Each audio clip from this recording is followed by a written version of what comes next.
নারায়ণগঞ্জের শীতলক্ষা, বুড়িগঙ্গা ও ধলেশ্বরী নদীর তীর ঘেঁষা এসব অবৈধ ইটভাটার কালো ধোঁয়া বিষ ছড়াচ্ছে বাতাসে। অবৈধ ইটভাটার কবল থেকে বাদ যায়নি উপজেলার কৃষিপ্রবণ এলাকাগুলোও। হুমকির মুখে জীববৈচিত্র্য, ধ্বংস হচ্ছে গাছপালা। ইটভাটার ধোঁয়া আপনার যে আমাদের গাছের যে অবস্থা, একটা গাছও ফল আসে না। যেসব গাছে তাই সবসময় আম থাকতো, তারপর কাঁঠাল হইতো, এখন আম নাই, কাঁঠাল হয় না। এই চুলাটা, এই যে বালুটা, রাস্তাঘাট চলাফেরা খুব ক্ষতিকর।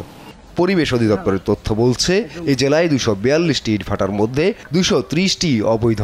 নিষেধাজ্ঞার পরও প্রশাসনের নাকের ডগাতেই চলছে এসব ইটভাটা। সবচেয়ে বেশি অবৈধ ইটভাটা সদর উপজেলার বক্তাবলী ও আলীরটেক, বন্দরের নাঙ্গলবন্দ, রূপগঞ্জের কর্ণগোপ, 2500-এর কলাপাহাড়িয়া ও সোনারগাঁয়ের নোয়াপুরে।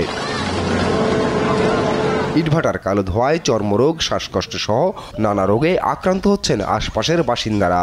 প্রাকৃতিকভাবে যেরকম অক্সিজেন এবং কার্বন ডাই অক্সাইডের ভারসাম্য থাকার কথা, সে ভারসাম্যের ব্যাঘাত ঘটছে। জনসাধারণের মধ্যে দেখা গেছে যে শ্বাসতন্ত্রের রোগ বৃদ্ধি পাচ্ছে। গেল ডিসেম্বর থেকে এখন পর্যন্ত অবৈধ ইটভাটায় 39টি অভিযানে 65,55,000 টাকা জরিমানা আদায়ের কথা জানিয়েছে পরিবেশ অধিদপ্তর।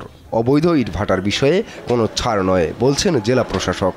প্রায় সময় অভিযান পরিচালনা করতেছি। এছাড়া আমরা ইটভাটাগুলোকে এনফোর্সমেন্টের আওতায় নিয়ে আসতেছি। যেসব প্রতিষ্ঠান পরিবেশগত ছাড়পত্র এবং নবায়নবিহীনভাবে পরিচালনা করতেছে, তাদের আমরা মনিটরিং এনফোর্সমেন্ট ইউনিয়নের মাধ্যমে ডেকে ক্ষতিপূরণ আদায় করতেছি। অনেকগুলো ইটভাটা আমরা বন্ধ করে দিয়েছি পরিবেশ দূষণের কারণে, এবং আপনারা জানেন যদি কাঠ ব্যবহার করে সেক্ষেত্রে যেগুলো ব্যবহার করছে তাদের আমরা বন্ধ করে দিচ্ছি। যে সমস্ত ইটভাটাগুলো লাইসেন্সবিহীনভাবে চলবে সেগুলো আমরা সব বন্ধ করে দেব।